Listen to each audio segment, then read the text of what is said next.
Hey guys, it's Maymay, and today we're going to make a little Santa box, and I'm going to show you why. I was sent this super cute gift, and it is from a subscriber named Joan, and this is called a random act of kindness that she sent me, and it's full of little crafty supplies that I can use for all different kinds of things, and I thought this was super cute, and I thought, you know what, I could show you guys how to make a box, and you can fill it up with whatever you want. Now hers is much cuter than what I'm going to show you. It looks like she might have even used a die to get a really perfect little cut here, but I'm just going to show you a quick, easy idea. And if you watched This Crafty Life live, you would have seen me make this one live in a demo, so that one is there. So I thought I'd make the 12 by 12 for you here on the video so you could see how to do it as well, because I don't make it live on the channel. So let's make this guy. So the first thing you're going to need is a good sturdy 12 by 12 piece of cardstock. This is not as thick as I would normally use, but it will work for this box. But if you have a thicker piece of cardstock, it'll work even better. The first thing we're going to do is we're going to score it 1.5 inch. Then we're going to score it 5 1/4, then 6 3/4, and then 10 1/2.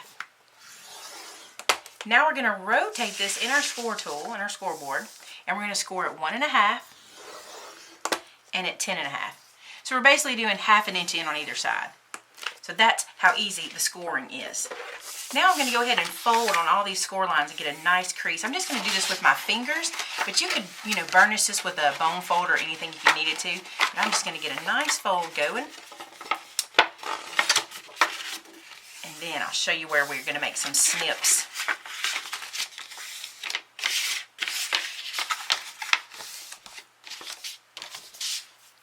Now for your snips, and this is important because this is how we're going to fold the box together, you're going to come up here to the edges, and everywhere you have a little score mark that runs up to the score line, you're going to just slice to that point. So you're just slicing over here in the fold that we've created. So we're going to do that on both sides. Now you can start folding this box right here, but the tip that's going to make all the difference in the world is this one.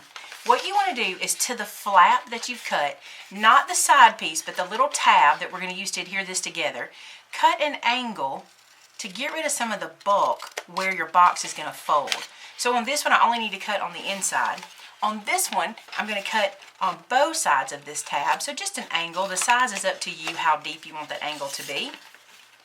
Just going to slice this in. And if you saw This Crafty Life live, this is basically exactly how I showed you on the show. But this is just with the bigger piece of paper, which makes it harder to fit in the screen, right? Okay, so I'm going to snip these sides as well.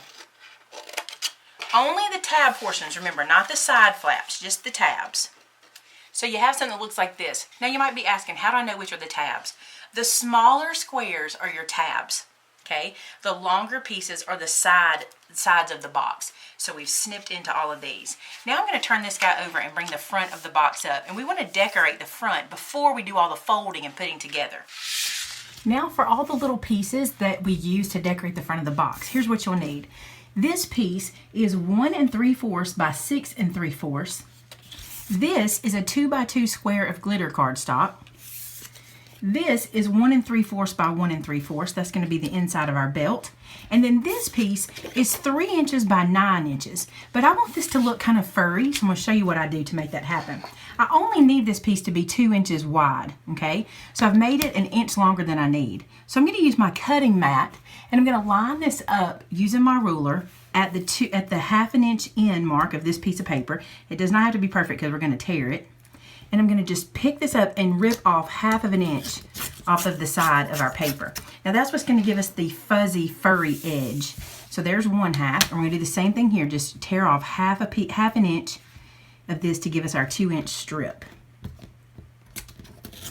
Hold your ruler firmly in place and just tear up. When you tear up, that's how you get that frilly edge. And see, I like it to be fuzzy like that. I think it looks like Santa's fur. So that piece is going to go down onto our front of our card first. It's going to go right here. So we're just going to glue that into place. Now, you can use sticky tape, which I think works really quick and fast. So I'm just going to throw some of the sticky tape down here. Rub that down.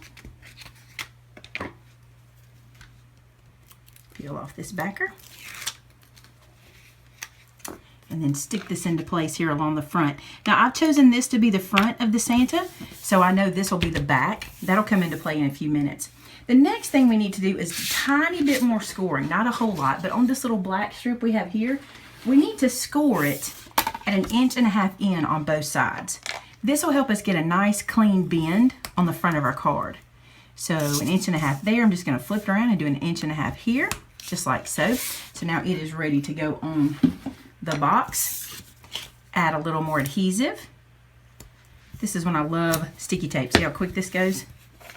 And then peel the backer off. Bring our little box back over, and we've already got our score lines, so we're just going to go to the middle. And here's what's cool, you don't have to go to the middle. You can come to the bottom if you want to put buttons here or anything. I'm just going to go to the middle and line that first score line up, and the second one should just line up automatically, and it does here. And now we can add our buckle. Now I cut this to be 1/4 inch smaller, which leaves me with 1/8 inch gap on this one to be a little bit different, but you could cut this black piece smaller. You could also use a die cut if you had one that would make a cute buckle, or you could cut the center out and just have that showing, but I think this makes it super easy to just stack these guys up like this. So if you were making a lot of these for a party or something, this would make things go pretty quick.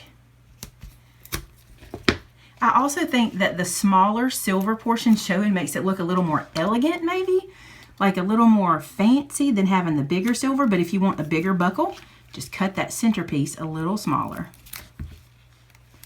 All right, and then I'm just going to place this right here, just centering it. So there's Santa's belt and his little white fur. How cute is that? Now we can assemble the card, or the box itself. Now here's what I'm going to do. On these flaps is where I'm going to apply the adhesive. The little pieces that we angle cut so we could get a good fold. Just going to put some sticky tape on each one of those. And then I'll peel the backer off to expose the adhesive, and we will fold it up and put it together. Okay, so now we're ready to close up the box. Now I know this is the base of the box, so I'm going to close that in on both sides, meaning I'm going to take a flap from each section and fold that up and adhere it together. I did that a little too quick, so let me move it where it goes into a nice crease. And by cutting away that angle, that's how you get rid of some of that bulk, and you can get a nice even fold on each end. So just bring this in. Hard to do on camera. And fold. And then the same thing with this little flap. So this gives us the base of the box. So you see that? We have the base. Now I'm going to take these little flaps and fold them in. Just like this. Same thing with this one. Now because we put that piece of paper, do you see how the top is kind of not wanting to bend? That's okay, because we didn't fold that score line yet, but it is there on that little strip of black, so we're just going to pinch that into place, and then we can close this down and pinch that side into place. And look at this cute box we made, so easy. Now the only other thing I did is I added a little hole punch here on the side to make like a thumb hole. Let me show you. I'm going to open this up. I'm using a 1 3/4 inch punch. I'm just going to go right here to this edge and make a little half round hole here, just like so. That flew all at me. Okay, and so now when the box is closed, it's easy to get into. How cute is that box? I think it's adorable. So that's the 12 by 12. This is the 8.5 by 11. With the bigger buckle, the skinnier buckle, you can change that any way you want to. I wanted to try it both ways. Have fun with it, play around, and make some cute boxes to wrap some presents in. If you do, guys, I'd love to see your recreations. You could share them with me on my Facebook group, which is Maymay Made It, and so did I. And you could share it on Crafty Life Live's Facebook group, which is This Crafty Life Live. Now, if you want to see the tutorial for this guy, head over to Melody Lane's channel. I'll put a link below, and check out This Crafty Life Live from today. I'll link straight to that video so you can see this one being made live on the demo. Thanks so much for watching, guys. I hope you have a great Monday. Talk to you soon. Bye-bye.